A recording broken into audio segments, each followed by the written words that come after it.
I thought it was really good. Yeah, I like the movie. Yeah. I think people should just see it for yourself. But we are going to talk about some spoilers, I think, later on. So there will be a spoiler section. We will warn you about it beforehand.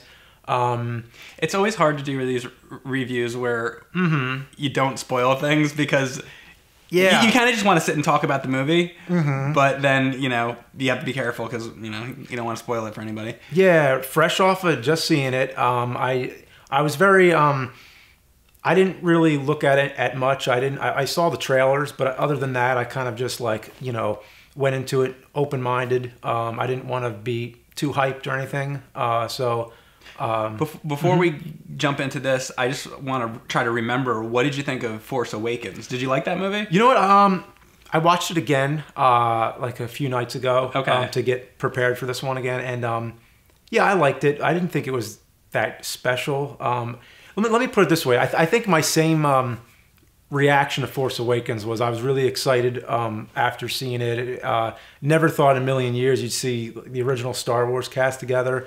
The excitement kind of faded for the first movie. I don't know how I'm going to feel about this one, Episode 8, a year from now. But right now, having just seen it, I'm like, I'm excited. I'm like, I'm still, what's the word, like buzzing. I'm still buzzing from it. Yeah. I still maintain that Return of the Jedi was the perfect finale for me. I think that all these movies are pointless. However, I think they're doing a really good job to continue Star Wars to the best possible way. I think the cast is great. Specifically, Daisy Ridley and Adam Driver. Yeah. Ren and Ray, I think they're both great characters, and a lot of things they did in Force Awakens are starting to pay off now. So I really think they're doing a good job rebooting it, but at the same time keeping it connected with the Star Wars legacy and keeping the old characters there. We obviously Force Awakens, we got to see Han Solo and Leia, and this time it's a lot more of a Mark Hamill, Luke Skywalker, as we all know. Yeah. So he was fantastic. He was great, and he also it's cool that he had like his own story. Like it wasn't really just a thrown in thing. It was like he was really part of it. He really was. So I think they're doing a great job with these new movies, even though nothing will ever match the original trilogy. Right. But how can you expect it to? Yeah. I mean, I think you have to kind of throw that out the window if you're going to go see these movies. I mean, if you grew up with the original movies, it's never going to top the real Star Wars trilogy. It's never going to happen because it can't. It makes you wonder. It's like, what did those movies do that was so unrepeatable? Right. I think it had a lot to do with when they came out. And the fact that they ended. Like, when you saw Return of the Jedi, like you said, it's like, that was the end of the story. Like, nothing can really happen after that. And now we're seeing what happens after that. Yeah. I mean, like you said, it's unnecessary, which I agree with. The only one I felt was necessary, personally, was Revenge of the Sith, because we got to see that whole tragic finale, that whole of that story. Seeing Anakin become Vader, Palpatine becoming the Emperor. So that at least seemed like it was a part of the story. It was a puzzle piece that was welcome to me. I'm glad you brought up the prequels, because my main sort of thought about this is, with the first three movies, 1, 2, and 3, I'm not a fan of those, and a lot of people weren't. But I think the reason I never really cared about them is because you know what's going to happen, because in A New Hope, like... Just the fact that A New Hope exists, you already know where the story is going. So there was... I know you usually say that about prequels. Like, a lot of times you feel like, why... You said one time, why go backward? Why not go forward? And not to say that I didn't enjoy the prequels at all. There are moments in the prequels here and there that I enjoy, but I kind of feel like... all of those feelings just get washed away, because it's like, what's the point? I already know what's going to happen. Like, I've already seen the end of the movie. I don't care. You know how the story's going to go. Yeah, you know how the story's going to go. But about this one, about these new ones, I feel like, we all know that Force Awakens was very derivative of New Hope. And as you know, I expected this one to be very derivative of Empire Strikes Back, which it was, but it was also very derivative of Return of the Jedi.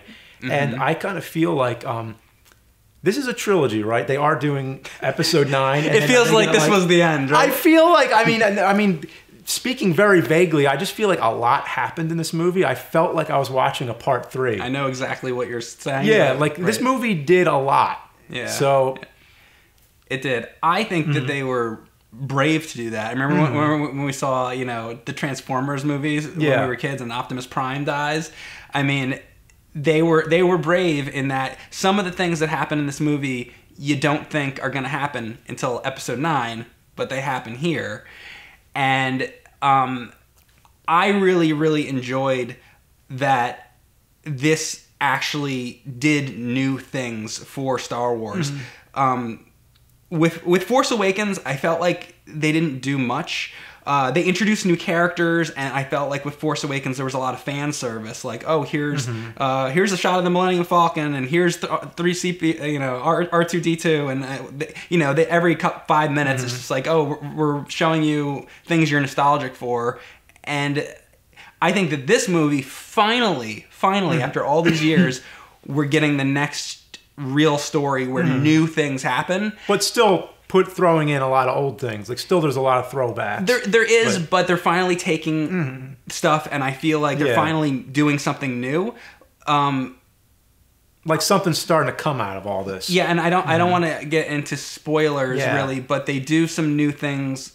I won't say what, but they do some new things with the Force, which I like that they were not afraid to try out new things, because what's the point of going to see these movies if nothing new is going to happen? If you're just going to stick to formula and not make up anything new. That's the point of making a movie, is to be creative and come up with new things. And I thought that they did a good job with that, and that made me happy. Yeah. How would you rank the Star Wars movies if you were to, like, just the episodes? Maybe make it a little easier, not like the side movies, not like Rogue One and all that. Yeah, I mean, if you want to, right. But okay, I can do that. Okay. For me, number 1 is a toss-up between Empire and New Hope. I always liked New Hope the best because it had moments in it that are my favorite moments. Like, I think my favorite moment in Star Wars is in New Hope when Luke is like looking at the twin suns and all that. And there's just certain things that happen in the first movie that it's my favorite. But I love Empire probably just as much. So I'm going to put Empire at number 2, but by a little bit. But they're both like incredible. Return of the Jedi I also love. It's a little bit lower for me though, because for a very long time I did find the Ewoks to be really, like, I didn't care for them. I found them kind of annoying. As a kid or like later? Just like always. I kind of still don't really like them. I never really like... I like certain things with them. Like, there's some good moments with them, but I just... As a kid, I just never really liked them. And some of the things that happen in it, like, I think we had discussed, like, Harrison Ford's character in the movie was kind of like, he felt like he shouldn't have been there anymore. I love that he's in the last scene, but I do understand with the rest of it. Right. Yeah. There were certain things for me that put... so anyway, I put Return of the Jedi for me as number 3. Although I do love it. The next one is going to be this movie, actually. Okay. I think that this was the best of all the new Star Wars movies. Followed by Force Awakens, I guess. And then the prequels.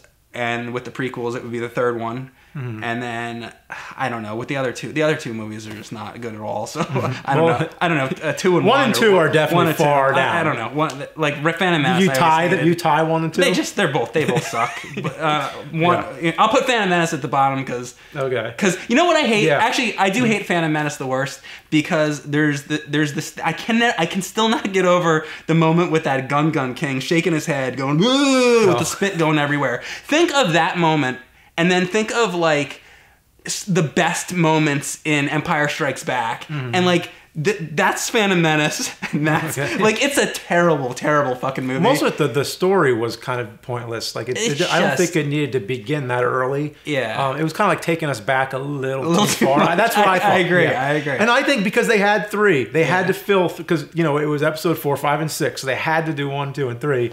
So I feel like it should have just been one movie. You know, I think that would have been better. So what do you think? Anyway, for me personally, I think, I mean, I'm not being original here, but the original trilogy, way at the top. And for me, it's actually a toss-up between Empire and Jedi. Okay. With Empire Strikes Back taking the lead just a little bit. Okay. And Return of the Jedi right under there. Because I really loved the stuff with the Emperor in Return of the Jedi. I loved Luke coming to terms with his father. I thought it was a really great... Can I hear your reasoning for why you place Empire above it? Empire above it. I think it's the most consistent. I just think like all around, it's like the strongest movie. Yeah.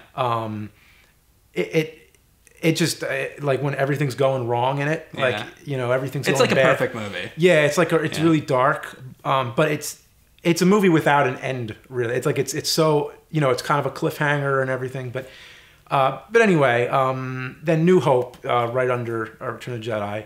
And then it gets complicated because then I think all the rest have their own strengths. So the next one for me is Revenge of the Sith. But just under that is this one, I think, and then Force Awakens. Because I think the sequel trilogy, the sequel movies we're watching now, I think they're more consistent. Mm-hmm. I think the effects are better in them. Yeah. But... so overall, they're kind of more consistent movies, but the strengths of Revenge of the Sith kind of beats it for me. Okay. And then you get really far down. I mean, like way, way, way below all of them. You get Attack of the Clones, and then way below that, you get Phantom Menace. I think 1 and 2 are the only ones that... to me, we're just you can throw them off the cliff. That's the only like ones. Luke threw the thing off. Because all the rest I have and I mean, Rogue One was kind of it had some great strengths, but it wasn't. It was uneven. Rogue One. Rogue One, yeah. They popped in a lot of like really terrible fan service in that. It's like, there's that character, and that movie to me was not very fun. Mm-hmm. It was we already did a review on it. I thought it was okay. There were some amazing scenes. I would put it definitely above episodes 1 and 2. Oh well, but below everything else. Yeah, exactly. That's the same place I would put them. Yeah, above 1 and 2, but below everything else. Yeah, so that's ranking them. I think. Do you have anything else to say generically about The Last Jedi? Probably not. I guess the rest of the things I would have to say would probably be spoilers, I think. Yeah. Before we get into the spoilers, though, I want to say that I feel bad that there was a lot of movies that I really, really enjoyed this year that I've seen that I didn't review because there wasn't time, or that it wasn't like... I was prioritizing movies like this, like Star Wars or Justice League, big franchise films, because I feel like that's what people probably want to hear us talk about more. Mm. But there are 3 movies in particular that are sticking out in my head that I thought were great and that they should get mentioned, especially in the Star Wars review might help expose them a little more, because they're a little more obscure. But first of all, Disaster Artist was actually... not just my favorite movie this year, but probably my favorite movie since American Movie, and that was 2000. So, but my favorite movie the past 17 years, Disaster Artist. All these movies are personal preference, because I'm really about... I love movies about making movies. I love movies that really go into a character, like... Real Person. It's about Tommy Wiseau. I thought it was Wiseau, but it's Wiseau. You were telling me that you were, I think, equated it more to Ed Wood than it's American Movie. Yeah, because it's characters. It's not. Yeah, it's real a character. But it's a real person. Well, all these movies are real people. But Ed Wood. You have Johnny Depp playing Ed Wood. In this, you have James Franco playing Tommy Wiseau, and boy, it's just really amazing. I can't do it justice, but it's sort of boy, I don't know. I really just cannot do the movie justice. But you like that, and you think people should see it. I loved it. Yeah, I think if you like movies about making movies, and you like really eccentric characters, go check it out. Then there's also a movie called Colossal. Loved Colossal. It is, to describe the plot would make it sound stupid. I'm kind of worried, like, how do I explain it? But it's basically about a girl played by Anne Hathaway, who has a job at a bar, and she has like a really mean boss. But these are complicated characters. It's just a really interesting like relationship between the characters and everything. And so this boss is really mean to her, and she has all this frustration, which sort of manifests into this monster. There's like this giant monster that's attacking South Korea.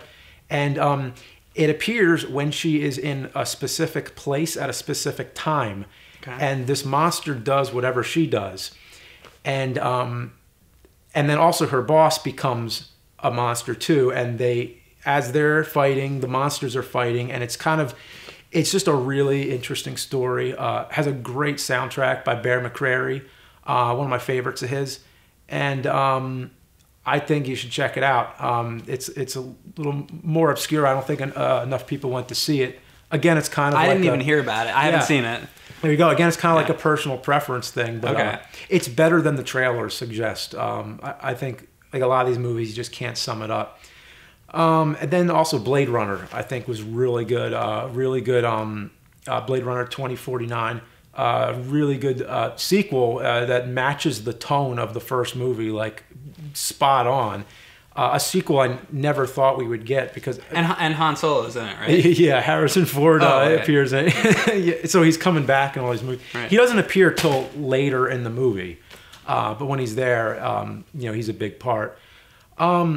Blade Runner is a movie that didn't really have as much of a following when it came out. It sort of took a long time for it to get the how do I say, like the fan base. But it's there now, and it became really, like a cult classic. So. Yeah, it was like a cult thing, and I think it's really interesting. Has a lot of really good science fiction elements to it. Like there's a hologram. Girl, the Ryan Gosling character, he has like a relationship with a girl who's like artificial. She's a hologram, but the relationship is like very real. And I just thought it was really interesting. Also, again, it's another one of these sort of movies where it reboots with like a new character, like Ryan Gosling. He's like the main character in it, but you have the old Blade Runner. You have Harrison Ford in it, sort of like, hovering over. So it's a great way that I think they're doing a lot of these new they're rebooting these franchises, but doing it the right way and having the old characters pass the torch. And not to get even more off track of our Last Jedi review, but you mentioned another movie to me. All the ones that you just said, I actually haven't seen yet. Yeah. But James recommended to me the Jim Carrey, Andy Kaufman documentary, which I saw and I did enjoy. Yeah, it's called Jim and Andy. Yeah. It's basically all about it's on Netflix. It's all about the crazy stuff Jim Carrey did behind the scenes of Man on the Moon when he was playing Andy Kaufman. And Jim Carrey's a method actor, and he doesn't very often play real people. And he's playing Andy Kaufman. He's playing a real person, and he approached that role deciding that he was going to go onto the film set and just be Andy Kaufman and do all the things that Andy Kaufman would do.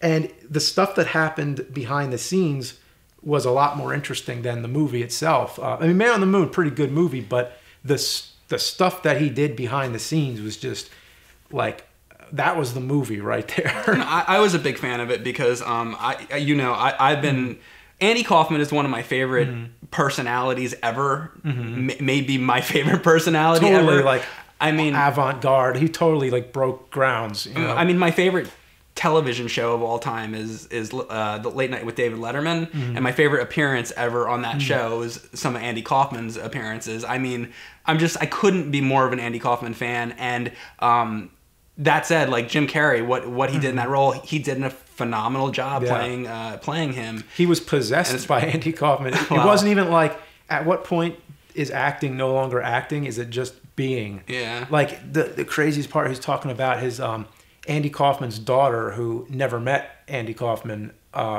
visited the set and talked with Jim Carrey, but as if it was her father. And of course, he is in character. He's Andy Kaufman the whole time, and it was just like really emotional. Well, some of the things, it's like he's talking about embodying he's like I became Andy Kaufman and all this stuff, but then he does things that are like definitely things that Andy Kaufman would not have done, like when he's with Jerry Lawler and Jerry Lawler's like, hey, like I used to work with Andy Kaufman and we set things up. It was set up, and then Jim Carrey's like throwing things at him, and anyway, Jim Carrey antagonized him for real. And I mean I definitely think he took it way too far, and that it was not appropriate, and that but anyway.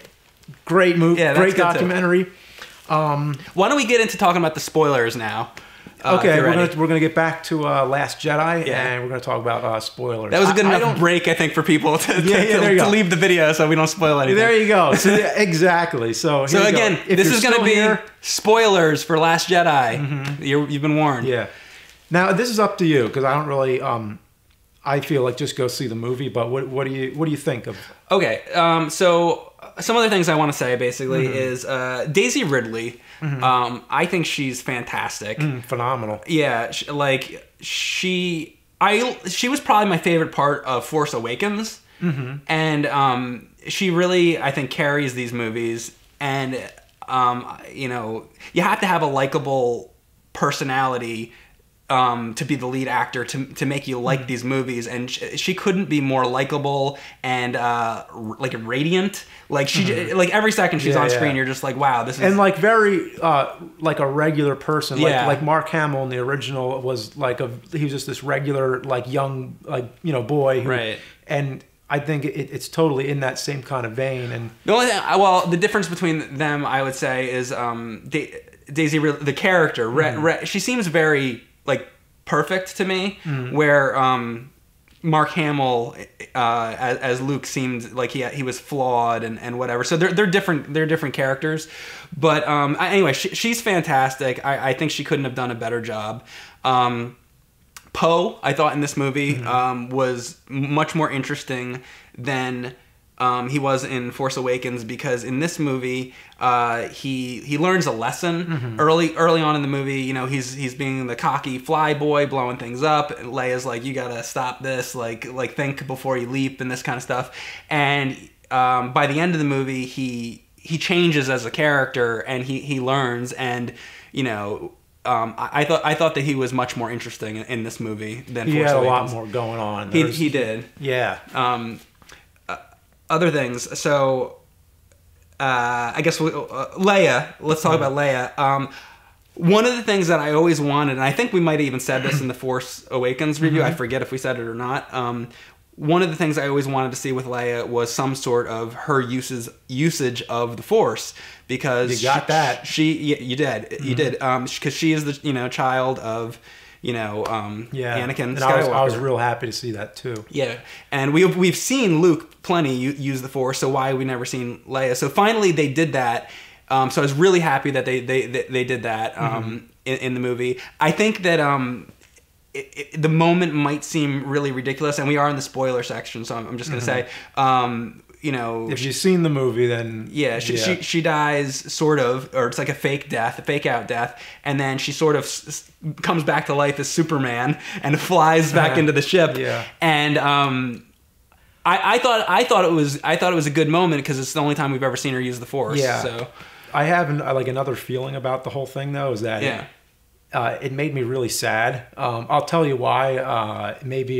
Maybe you see where I'm going with this, but that she had passed away. Well, we all know that Carrie Fisher passed away last year, just like barely a year ago, I think. And obviously, we're all sad about that, but seeing it in the movie reminded me of it a lot, because in the movie, when you see the character die, when you see Leia die, but then it turns out she didn't die. Like they kept her going. It kind of reminded me that you can't do that in real life. It's like you can bring a character back, but you can't bring back a real person. And that just reminded me. I was like, oh, Carrie Fisher's really gone, and I got like kind of choked up, Yeah.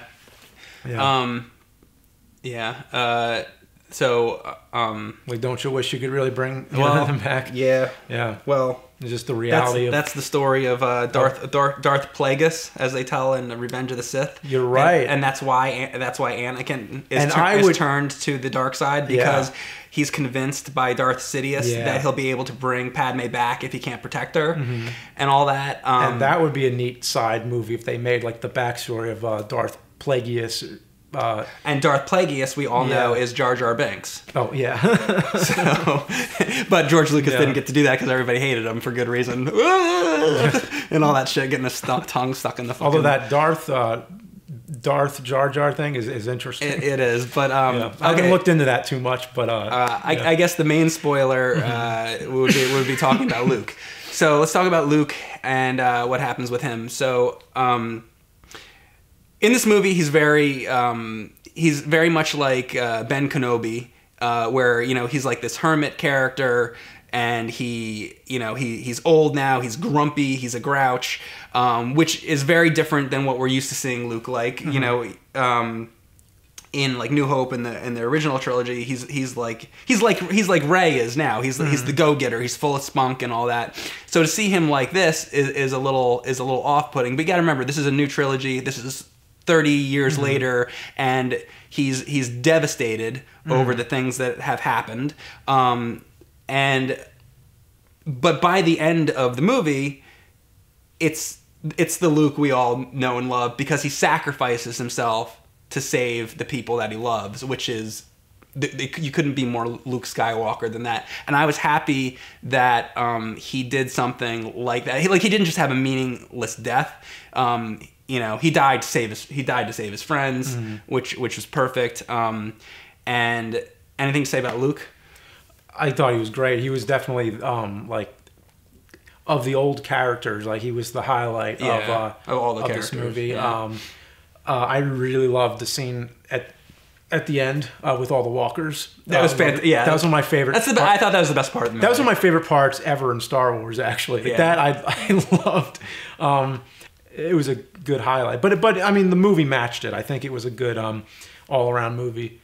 What else? I like that moment was a trick, because it reminded me back to the original New Hope, when they go into they're trying to sneak into the cantina, and he's like he does like it's perfect. And we are talking spoilers, so it was, I was half and half on that, because I liked that. It was like you said, good use of the Force that we had. Did you want him to actually be there? Exactly. I kind of felt like after it was like, oh man, like it wasn't really him. Right. I mean, it was. He did it. Yeah, he did it, but it was like he wasn't really there physically. Right. Like, it was like, well, how would he have taken down all? He wouldn't have been able to. Yeah, so, that's why I'm half and half on it. Yeah. It's just like, it made sense. Like, I was glad that there was a perfect reason why he just withstanded the blast of all those walkers and everything. Like, how he did it all, but it was like, I kind of just wish it was really him in the scene. Right. I understand.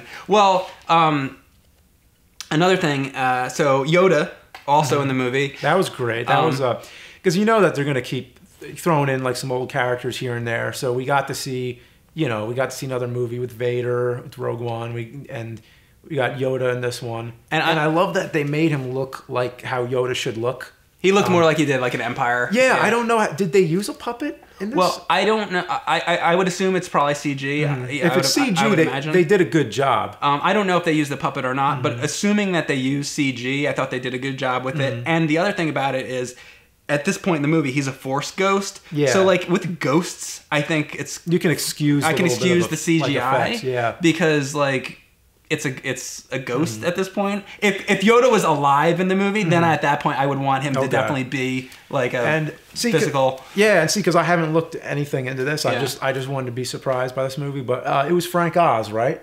I don't know. Okay, I think it was. Yeah, I would imagine it sounded like him, and you can tell after a lot of years how people's voices change a bit. Yeah. So I could tell it was really him, and I prefer that. I'd prefer it to be the original voice for as long as they can. Right. Like, I heard a lot of people saying James Earl Jones's voice in Rogue One was a little bit different, and it's like, well, you have to expect that. It was like with people's voices change over a long time. Right. I can't do a lot of the same character voices I did only like 20 years ago or so. So I just love that they get the real people to do this. Absolutely. Yeah. I totally agree. Yeah. And one more thing I wanted to talk about, which is something I'm a little unsure of, but I had heard people talking and saying that they were angry that Rey's parents are supposedly just nobodies. They're just like people from Jakku or whatever, and they're just nobody. I don't believe it. Right. I don't believe that either, because who tells her that? Yeah. Kylo Ren tells her that. Yeah. Which he's trying to force her to the dark side. Do you believe a word Kylo Ren says? Now, I'm fine with it either way, because I'm fine just to see what else happens. But I never have closure on any of these. I always just think like, oh, well, they might explain something else in the next movie. And they have to. Yeah. So because let's just say for a second though that's true. Let's say Kylo Ren is telling the truth and that her parents are nobody. Well, if her parents are nobodies, then why does she have the Force? I feel like they're talking about like who she was raised by. Right. I think that's one possibility. Right. Like, Luke was raised by his uncle. Same and thing. his aunt. Somebody dropped her off there. Yeah. Or it doesn't fucking matter, because it's like I like the idea of it not having to be a lineage. I like the idea of people being individuals and being able to, choose their own destiny, to be able to be somebody who you're not expected to be. Or they could go the route of like what happened with Anakin, how like there was no father or whatever. Yeah, just exactly. There you go. Rey, I think her whole story is that she's like unexpected. It's just this unexpected, hero. It's the Hobbit, the unexpected journey. It's like it's a classic kind of tale. Sure. So yeah. So I could see it all different ways. Yeah. Anything in the movie you could say that you really didn't care for? That I really didn't care for. There wasn't anything to me that was off-putting. There was like nothing major. I still was. It was a casual experience. Like it wasn't really. I mean, I got excited. My heart was pounding a little by the end, but it was still mostly just. It was a popcorn action film. I don't think it was like anything amazing, but it was good and it did everything that you'd expect. Yeah, it delivered. I liked the movie a lot. The only part of the movie that was a little boring to me was when they go to Atlantic City to the horse races for like 25 minutes. I was like, all right, well, that part I was a little... Because you have all this awesome stuff going on, and then they're like, all right, let's go to the casino for a little bit. And it's like, all right, I don't know. I could have done without that. But the movie was fantastic, I thought. And... highlight of the movie by far was Mark Hamill's performance. He completely like steals the movie. Oh yeah. What I like is that Mark Hamill's acting improves with everything he does. I think just like Luke the Jedi becoming more and more of a master, like he becomes more and more of an acting master. Yeah. Because like look at his performance in New Hope. Like it's good, but it's like you can tell it's kind of like a like a more amateurish role, like he's just starting out more. But with every installment, he gets better. That's true. Yeah, and everything else he does, the Joker, and he's awesome. Every time you see him in anything, he's good. Yeah, and I love that he totally gets the whole, the fanfare of Star Wars. He gets it all, and he toys around with it with the fans, and he's hilarious in real life. And I think why he's so good in the movie is that he's hilarious in the movie. There's a lot of funny things that he does in the movie that are he's just fantastic. So yeah. Cool. So I hope you see it and enjoy The Last Jedi and enjoy the last review of the year, the last big major one. I'll be posting a couple Christmas reviews, and also excuse me, another nerd video coming for you soon. One more. So I hope you enjoy your holiday season, and we'll see you in 2018.